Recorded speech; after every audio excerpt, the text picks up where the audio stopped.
Amigas, amigos, me da muchísimo gusto saludarles. Soy Enrique Barrios, director artístico de la Orquesta Sinfónica del Instituto Politécnico Nacional. El día de hoy tenemos un programa delicioso para presentarles y con obras que llevan dotaciones muy particulares. En el programa tenemos la serenata nocturna para solistas, timbales y cuerdas de Wolfgang Amadeus Mozart. Tenemos también el concierto para piano de Grieg, célebre concierto. Y este día estamos estrenando en México la versión para orquesta de cuerdas hecha por Alexandre Fontaine, compositor francés, y que hizo esta versión que ustedes escucharán el día de hoy. Después tendremos la tocata para percusiones de Carlos Chávez y finalmente la sinfonía simple de Benjamin Britten.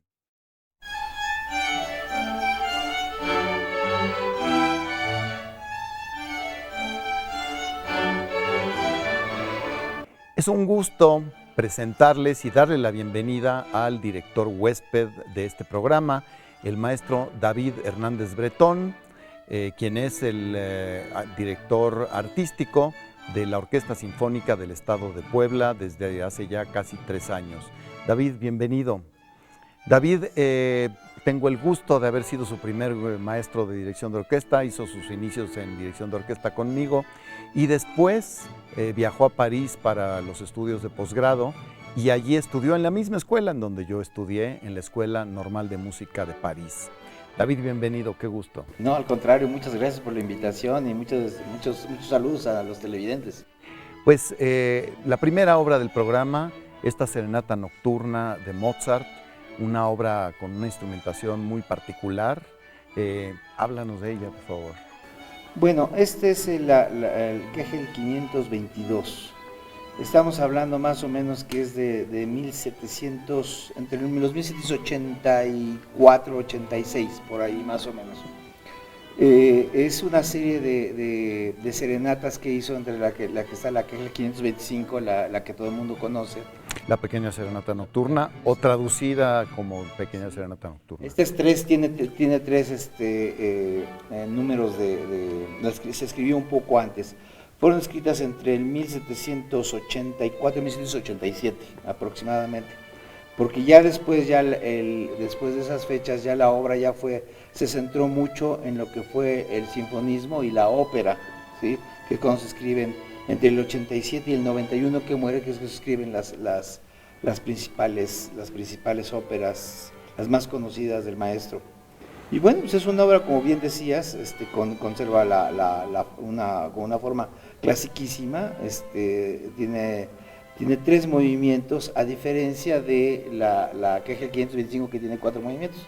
Esta tiene 3 movimientos y conserva la forma sonata, el minué, el trío, el regreso y el rondó. Un rondó muy particular, porque está constituido de 3 partes, un allegretto, un adagio, ¿sí? y un allegro, que es un poquito más caminado para después volver al primer tema. Es un rondó muy especial. Ahora, la instrumentación totalmente atípica, pero a mí me recuerda el tener a los solistas, a los 4 solistas delante de la orquesta, violines y contrabajo, y timbales detrás de la orquesta de cuerdas. Me recuerda mucho lo que era el concierto grosso, el tener esos instrumentos solistas en las cuerdas, pero pues muy poco común el tener timbales con cuerdas. Me llama la atención el que en el mismo año Mozart haya escrito varios conciertos para violín. Mi teoría es que de allí le vino la idea de tener un solista, violinista, bueno, y los otros también, delante de la orquesta. Esto es muy rico, es muy diferente. Sí, lo que es el concierto grosso italiano, ¿no? Corelli, que tiene el solo y el ripieno, ¿no? Que es la respuesta del tutti hacia los solistas. nada más con la caracterización del timbal, que digamos, es ya una remembranza totalmente clásica, ¿no? Como desde el punto de vista de la organología clásica, pero es también una añoranza al barroco, ¿no? El solo y el ripielo, ¿no?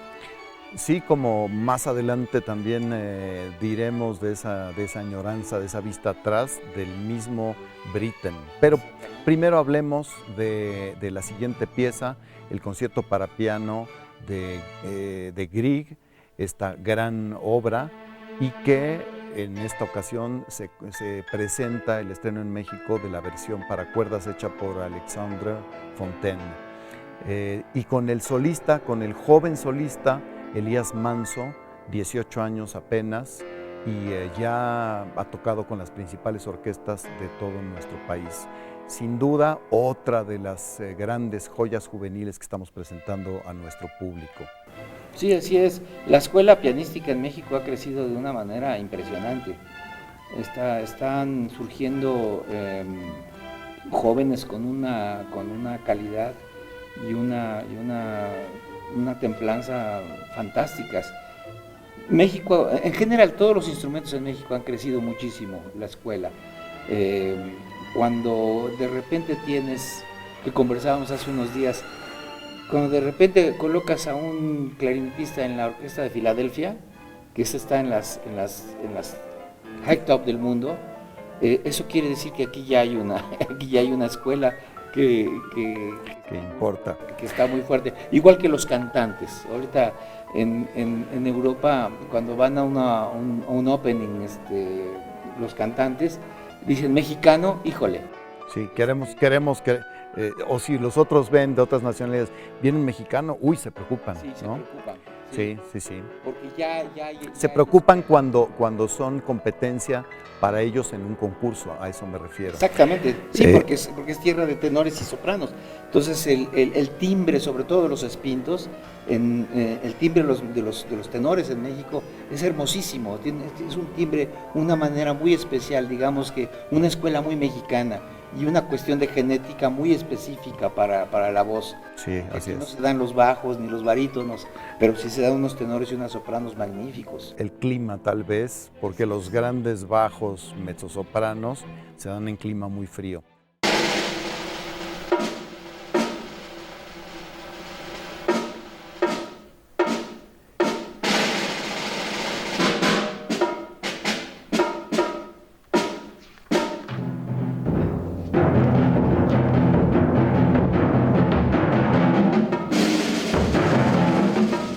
En esta segunda parte de nuestro programa tenemos dos obras maestras de la literatura musical. La primera, la tocata para percusiones de Carlos Chávez y la sinfonía simple de Benjamin Britten. Pues de esta tocata para percusiones que fuera notada, que fuera apreciada por John Cage, el mismísimo John Cage, un joven John Cage, y que Chávez haya tocado en bastantes lados. David, tú estás dirigiendo esta obra, platícanos tus impresiones, tu sensación. Bueno, también Chávez es haciendo un paréntesis en cuanto al compositor, él prácticamente en toda su vida como compositor abarca todos los estilos, desde la tonalidad, ¿sí?, hasta la vanguardia, hasta el serialismo, ¿sí?, el serialismo integral. Prácticamente su evolución como compositor tiene todos los rangos que en su momento, que en su época se utilizaron, las herramientas que se utilizaban. Los grandes compositores de su momento, Ligeti, John Cage, inclusive Aaron Copland, por ejemplo, tuvieron una gran admiración y respeto hacia Carlos Chávez. Cosa extraña, admiración y respeto que no tuvo tanto en México, Sí, porque bueno, también tú sabes que el núcleo de los músicos hay muchos chismes y dicharajos, pero sobre todo en Francia y en Estados Unidos se ha estudiado mucho la música de Chávez. Y Chávez, esta tocata de percusiones, pertenece precisamente a su transición ya, a su salida, a su abandono de la tonalidad pura. Estamos hablando de los años 40 más o menos. Es una obra que tiene una forma clásica, o sea, obedece los moldes clásicos, más sin embargo, el hecho de que sea para percusión y de que haya, digamos, no haya una obviedad en lo que es la melodía, ¿sí? Sino más bien, no podríamos llamar melodía, sino temas, son temas que están apareciendo en primer lugar entre los tambores, por ejemplo, en el primer movimiento entre el tambor, los 3 tambores indios y el timbal, que es el que tiene, digamos, la parte más difícil, la parte más complicada, donde tiene una serie de legatos y una afinación en fa bemol, que resultan bastante complicados para el timbalista. Y luego en el tercer movimiento, que hay una enorme complicación, sobre todo para los tambores, para la parte de los sobre todo que tiene tambor indio, tiene tambor militar, tiene tambor indio grande, maneja también los crótalos, maneja el glockenspiel, pero su aparición de melodías, por ejemplo, cualquier compositor habría usado más el glockenspiel para centrar el material temático, haciéndolo más melódico y que los demás acompañen. Chávez no hace eso. Se da la tarea de hacer unas resultantes rítmicas, ¿sí? Que sonoramente le dan una característica multidimensional. El oyente comienza a oír diferentes timbres, diferentes altitudes de percusión que lo hacen llevar a un mundo muy especial. Yo la considero una obra multidimensional porque creo que te obliga en el audio a hacer a usar los 2 hemisferios de tu cerebro. Es muy interesante como público escuchar la obra. Y bueno, obviamente como director y como músico, tratar de encontrar esas resultantes que son así como chispas, como fuegos artificiales. A mí me parece que en esta obra y en todas las obras para grupos de percusiones, que tiene 4 obras para grupos de percusiones, Chávez se explaya musicalmente de una manera muy libre y sin las ataduras que en mucha parte del siglo XX dieron las presiones de las diferentes academias para no repetir. Por ejemplo, él en alguna época de su vida estaba obsesionado con la no repetición, entonces no te repetía una melodía o un tema más que una sola vez y ya se iba a otra cosa. Aquí, y como no tiene la posibilidad de hacer series ni nada por el estilo, series de sonidos, de 12 sonidos, pues se suelta mucho más y pienso que hace música muy honesta, muy sincera y que se agradece la gran calidad que hay en esta tocata de percusiones de este gran compositor mexicano, gran promotor mexicano, gran maestro mexicano. Era un trabajador incansable. Carlos Chávez compuso muchísima música, como promotor creó el Instituto Nacional de Bellas Artes, creó la Orquesta Sinfónica de México, precursora de la Orquesta Sinfónica Nacional, tuvo el taller de composición en el Conservatorio Nacional de Música, de donde salieron Eduardo Mata, Humberto Hernández Medrano, mi maestro por muchos años. Sí, que todos ellos salieron de ese taller y para todo se dio tiempo Chávez, además de hacer relaciones internacionales y por ejemplo ser amigo de Copland y de muchísimos otros compositores muy importantes que vinieron a México gracias a él y que llevaron música mexicana gracias a él. Pues por ejemplo recuerdo la historia de cómo se compuso Sones de Mariachi. le pidió a Blas Galindo que fuera al Museo Metropolitano de Nueva York, en donde se presentó la exposición 3.000 años de cultura mexicana, que más tarde se volvió a presentar, pero ya como 4.000 años de cultura mexicana, porque los hay. Y en cada día se presentaba un mariachi con unos cuantos instrumentos sinfónicos. Se presentaron durante un mes diariamente, así que Blas Galindo regresó con la idea y la hizo para orquesta sinfónica.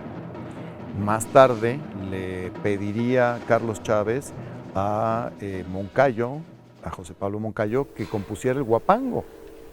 Fue un promotor increíble y un trabajador incansable. Bueno, pues esperemos que nuestro querido público también disfrute esta obra. ¿Sí? Yo agregaría que es la cúspide de la escuela composicional mexicana, él y Revueltas, porque también Revueltas abreva de los Estados Unidos, de las corrientes en los Estados Unidos.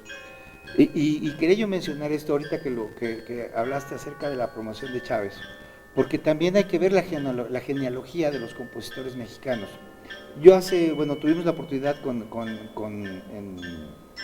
en coproducción con el CENIDIM y Bellas Artes, hace unas semanas, de hacer un concierto en relación a la batalla del 5 de mayo, con los compositores del siglo XIX, Melesio Morales, Aniceto Ortega, Ernest Babló, que era el director del Conservatorio Nacional, que fue música muy interesante, pero tú ves, por ejemplo, que Melesio Morales fue alumno de Vincenzo Bellini, ¿sí? Y escribió ópera en italiano, igual que Aniceto Ortega. Sí. De hecho, el primer himno nacional que se conoce es de Aniceto Ortega, claro. Entonces, tú oyes la música de esos maestros y se oye mucho a Verdi, se oye mucho la escuela italiana. Totalmente. ¿Sí? Que parece que estás oyendo a Verdi.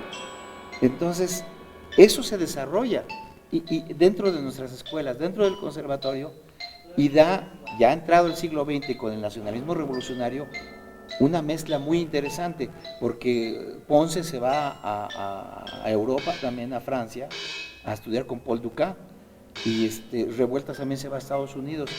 La cúspide de la gran escuela composicional mexicana es precisamente con Carlos Chávez, con estas personas que hemos mencionado, estos grandes compositores. Pues sí, termina la Revolución Mexicana, empieza el muralismo, que por cierto muy pronto estará cumpliendo 100 años, y de ese muralismo que trae curiosamente de Italia también el doctor Atl estudió en Italia, y viene y junta a todos los pintores y dice, oigan, hagamos murales como los que hicieron en el Renacimiento los grandes italianos. Y entonces piden y piden y piden los muros y los pintan en la SEP, por ejemplo, que está cumpliendo 100 años. Y de allí Chávez, Revueltas y sus contemporáneos inician con el nacionalismo. Y de allí para acá no ha parado de crecer y crecer la Escuela de la Composición Mexicana. Pero David, podríamos quedarnos platicando, podríamos estar platicando aquí varias semanas. Pero hablemos un poco de la Sinfonía Simple de Benjamin Britten, obra que, repito lo que decíamos hace un rato, nos recuerda la nostalgia o la inspiración en el clasicismo y en el barroco, ¿cierto? Digamos que es un neoclasicismo, ¿no? Pero Benjamin Britten escribe esto a los 16 años, donde se nota, aparte del talento, el tremendo rigor de la escuela inglesa, ¿no? Que es inflexible. Y ya te das cuenta, puedes percatarte de un Benjamin Britten, a pesar de su edad, ya muy maduro como músico y como compositor. También hay que recordar que era un extraordinario pianista. Claro. ¿Sí? Un extraordinario pianista. Entonces su formación en lo que es las materias de contrapunto, de fuga, se ven aquí reseñadas en este maravilloso texto que, como bien decías, añora las danzas inglesas, el rigadón, la zarabanda, que si bien es francesa, es adoptada en el Renacimiento y en el barroco inglés, ¿sí? Recordemos también que ellos también importaron importantes músicos italianos y alemanes, entre ellos Händel, George Frederick. Claro. ¿Sí? que sembraron ahí una semilla y que importaron los aires de las danzas barrocas que estaban en auge en la Europa continental. Y Britten hace una añoranza de esas danzas, precisamente en quiero pensar, ejercicio de composición, que en realidad resultó ser una obra maestra. ¿Sí? Pues se cierra el círculo entre cómo comenzamos el programa y cómo estamos cerrándolo, con un Mozart componiendo una serenata nocturna y preludiando la otra serenata nocturna que iba a componer un tiempito después. Y aquí Benjamin Britten, muy probablemente queriendo ser como Mozart, hablábamos hace un momento que la compuso cuando tenía muy poca edad, era muy joven, y pues recuerda a Mozart, y con un cierto estilo que recuerda la serenata nocturna, la pequeña serenata nocturna, compone esta delicia de obra que pues ha llenado las salas de concierto durante muchísimas décadas. Mencionaste un dato interesante acerca de los conciertos de violín. Hay una parte del rondó que añora también el quinto concierto, el turco que le llaman. Sí. De la obra que ya escuchamos, la serenata nocturna de Mozart. Pues bien, David, ¿te parece si pues vamos a la música y de una vez nos despedimos de nuestro público? Ha sido un gusto el tener aquí a el maestro David Hernández Bretón, a Elías Manso como solista y a ustedes haciendo posible que haya la conexión entre la música y el público, entre los compositores, los intérpretes y el público. Muchísimas gracias. Gracias, David.